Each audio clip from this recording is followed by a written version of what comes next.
was a shot in the air, played over and over, and I don't understand. Assalamualaikum warahmatullahi wabarakatuh. Halo semuanya, aku Etna Rizky Putri Damaila. Di video ini aku mau kasih tahu kalian apa sih forgiveness itu. Sebelumnya, pernah nggak sih kalian itu merasa sulit untuk melupakan perkataan seseorang yang menyakitkan? Atau mungkin kalian masih menyimpan rasa marah, kecewa, dan dendam terhadap seseorang yang pernah menyakiti kalian. Banyak orang menganggap bahwa memaafkan itu berarti kita melupakan kesalahan orang lain atau membiarkan mereka terbebas dari tanggung jawabnya. Padahal memaafkan itu memiliki makna yang jauh lebih dalam. Di video ini kita akan membahas tentang forgiveness atau memaafkan sebagai salah satu intervensi dalam psikologi positif yang bisa membantu meningkatkan kesejahteraan psikologis dan kualitas hidup sehari-hari.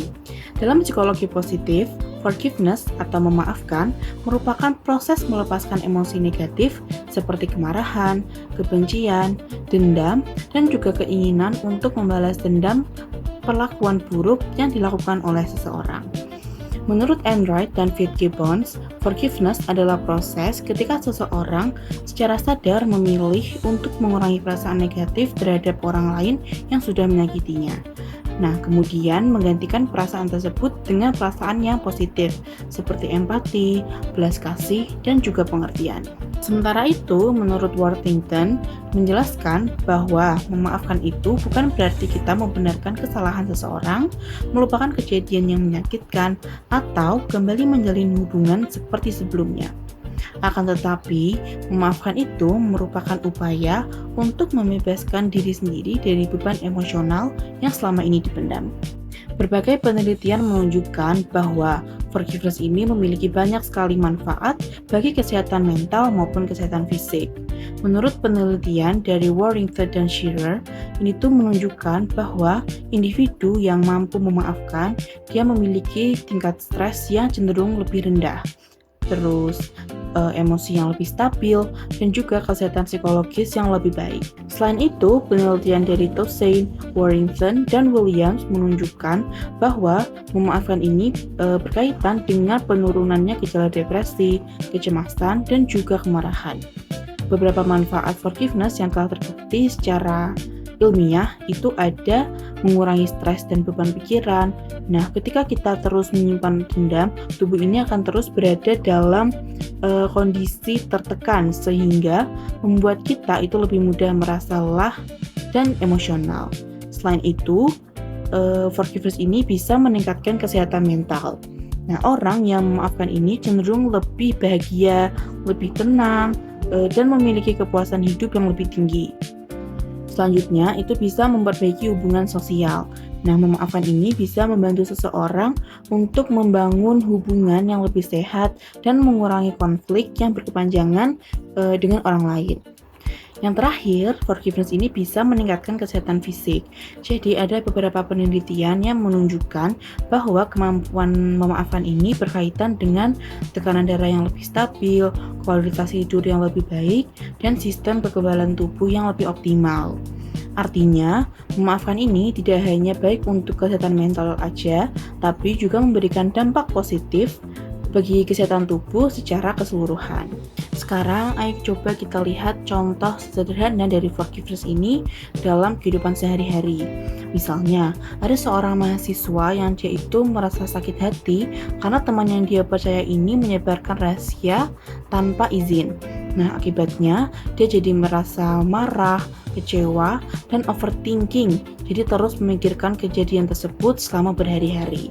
Nah, jika perasaan ini tuh terus dipendam, maka itu bisa menimbulkan stres, sulit berkonsentrasi saat belajar, dan juga bisa mengganggu aktivitas sehari-hari. Proses forgiveness itu bisa dimulai dengan beberapa langkah. Pertama, mengakui bahwa dirinya ini merasa terluka. Kedua, menerima bahwa kejadian tersebut itu memang menyakitkan dan tidak bisa diubah. Yang ketiga, coba memahami bahwa setiap orang itu pasti bisa melakukan kesalahan. Dan yang keempat, itu memilih untuk melepaskan dendam tersebut demi ketenangan dirinya sendiri. Lalu, bagaimana cara kita bisa belajar memaafkan, ada beberapa tips sederhana yang bisa kita lakukan. Pertama, yaitu mengakui perasaan yang sedang dirasakan. Jangan pernah kita nih memendam rasa sakit hati itu sendirian, karena itu bisa berdampak pada kesehatan mental kita. Yang kedua, ubah sudut pandang. Nah, coba kita nih melihat bahwa setiap orang itu pasti memiliki kekurangan dan mereka ini juga pasti bisa melakukan kesalahan. Ketiga, tuliskan perasaan dalam jurnal agar emosi itu lebih terkelola. Jadi sekali lagi jangan pendam emosi itu sendirian. Kita selain bercerita ke teman, kita juga bisa menuliskan perasaan yang sedang kita rasakan. Selanjutnya, fokus pada ketenangan diri sendiri, bukan pada kesalahan orang lain. Dan yang terakhir, berikan waktu pada diri sendiri, karena memaafkan itu adalah sebuah proses dan gak perlu dilakukan secara terburu-buru. Sekarang, coba tanyakan pada diri kalian sendiri, apakah ada seseorang yang masih membuat kalian ini menyimpan rasa marah ataupun dendam? Jika ada, mungkin sudah saatnya kalian ini untuk belajar untuk melepaskan rasa amarah tersebut sedikit demi sedikit. Ingat bahwa memaafkan ini bukan tanda kelemahan, akan tetapi salah satu bentuk kekuatan yang bisa membantu kita untuk mencapai kehidupan yang lebih sejahtera dan juga bermakna. Dari pembahasan tadi bisa kita simpulkan bahwa forgiveness atau memaafkan ini merupakan salah satu intervensi dalam psikologi positif yang dapat membantu kita untuk melepaskan emosi negatif, meningkatkan kesehatan mental, memperbaiki hubungan sosial, dan juga meningkatkan kesejahteraan hidup. Lalu, memaafkan ini bukan berarti kita melupakan kesalahan orang lain atau membenarkan tindakan orang tersebut, tetapi memberikan kesempatan pada diri kita sendiri untuk hidup lebih damai.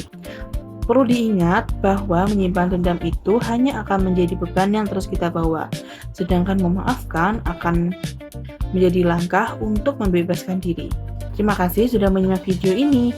Semoga setelah menonton video ini, kita semua bisa mulai belajar untuk memaafkan. Bukan untuk orang lain, tetapi untuk kebahagiaan diri kita sendiri. Wassalamualaikum warahmatullahi wabarakatuh. Sampai jumpa di video berikutnya.